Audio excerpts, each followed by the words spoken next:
Comme je disais tout à l'heure, c'est une entreprise qui était depuis 90 ans sur un même business model de distribution de produits carbonés, et il va falloir changer. On est en ce moment dans cette transition énergétique, on est en train d'investir massivement pour que la société mute, et du coup on a des nouvelles énergies. Donc quand on parle des nouvelles énergies, on parle de quoi? Il y a la première famille des nouveaux carburants, c'est-à-dire pour le moteur à combustion interne, le moteur tel qu'on le connaît, il y a des gens qui développent de nouveaux carburants. Alors les plus connus, les plus simples sont les biocarburants. Ensuite, il y a ce qu'on appelle X2L, GTL, enfin des carburants qui vont être identiques à ceux qu'on utilise actuellement, qui viennent d'autres sources carbonées que le pétrole. Et ensuite, il y a des nouveaux carburants comme le HVO, par exemple, à base d'huile de friture usagée ou de choses comme ça.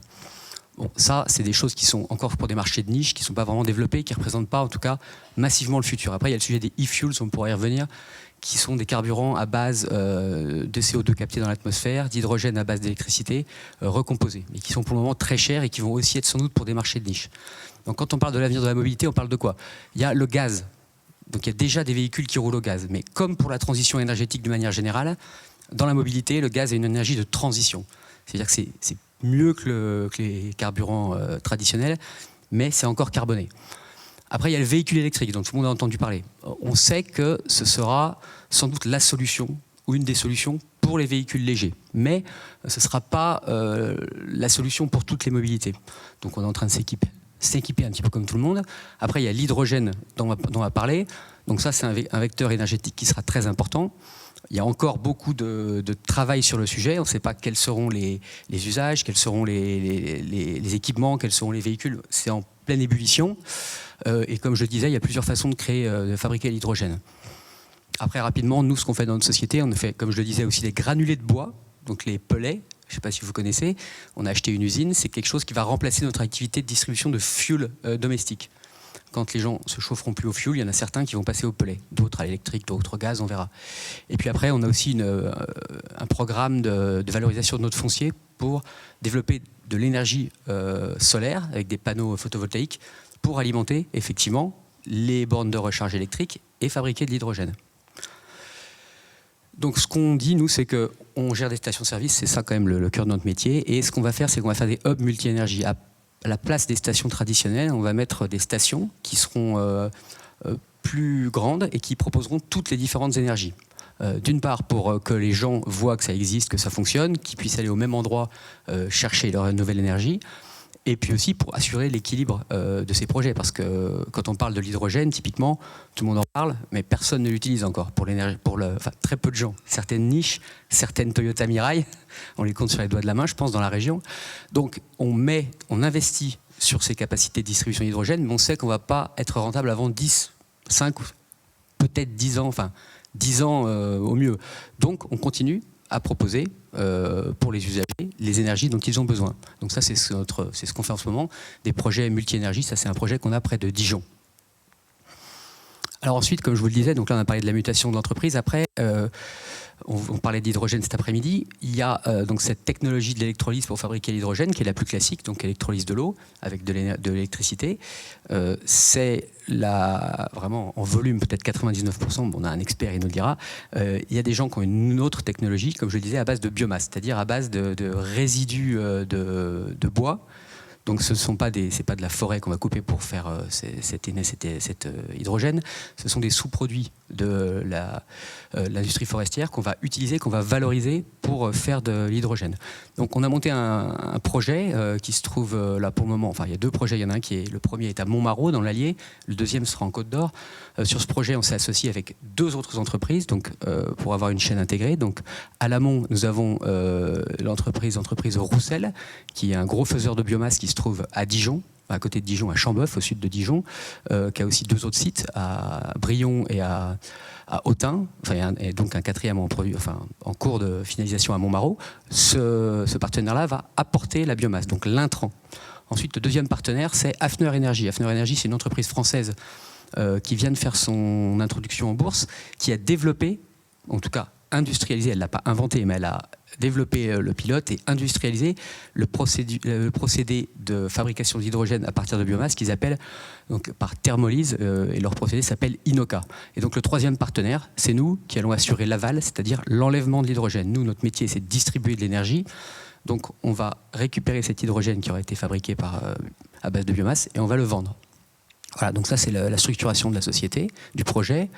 Et ce qui est au cœur de ce projet, donc il y a cette fameux procédé de thermolyse qui est l'alternative à l'électrolyse. Donc sans rentrer obligatoirement dans le détail, c'est un procédé qui est beaucoup plus complexe, mais qui présente plusieurs avantages.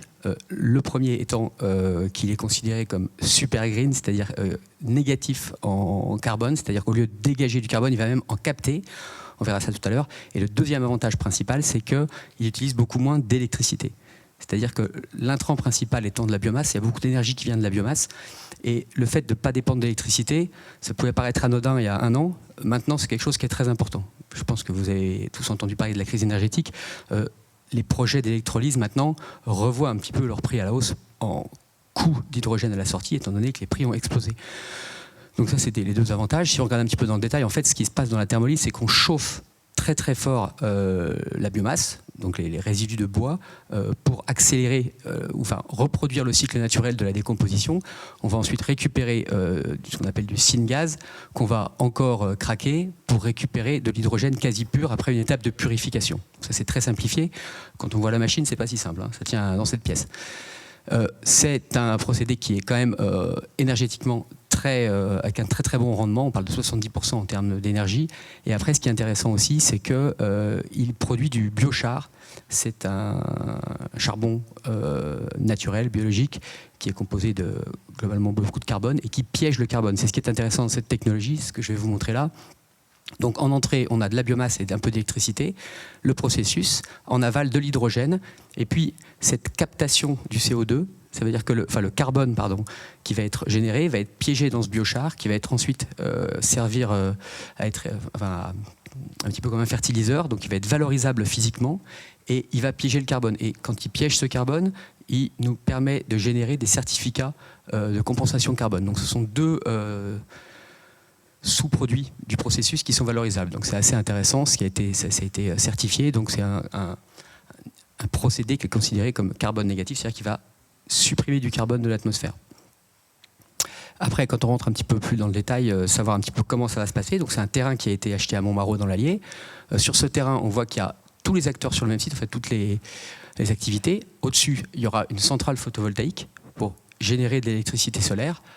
Ensuite, en bas, à droite, en vert, on a le site biomasse, donc les entreprises Roussel qui vont amener la biomasse. Au milieu, en gris, il y a le site de production de l'hydrogène avec le procédé INOCA. Ensuite, en bleu, il y a un petit processus intermédiaire de compression pour la distribution de l'hydrogène. Et ensuite, il y a en bleu donc, la station-service Avia, sur laquelle il y aura restauration, boutique, KFC notamment. Et puis, donc, des bornes électriques, comme je le disais tout à l'heure, un hub multi-énergie, donc des bornes électriques, de la distribution de gaz, du carburant traditionnel, et puis une pompe à hydrogène pour que les véhicules, quand il y en aura, des poids lourds ou des véhicules légers, voire des véhicules utilitaires légers, pourront venir se recharger, faire le plein en hydrogène. Voilà, donc c'est un projet cohérent qui normalement devrait être opérationnel l'année prochaine. Donc je vous passe le détail du pré-projet, construction. Alors comme on le disait, il y a beaucoup d'incertitudes sur l'hydrogène, sur la technologie, sur les usages, sur les financements, les subventions. Donc il y a une période pendant laquelle on va voir un petit peu comment ça se passe, comment ça fonctionne, qui vient en chercher, quels seront les usages, est-ce qu'il y aura beaucoup de poids lourds tout d'un coup ou est-ce qu'il va falloir attendre un petit peu, ça dépend d'énormément de choses. Donc là c'est un petit peu le programme, donc on espère avoir ça en 2023, l'année prochaine, et puis avoir 2 ans un petit peu de tests. Voilà, je crois que j'ai fini. Je suis allé un petit peu vite, mais je ne sais pas si vous avez des questions.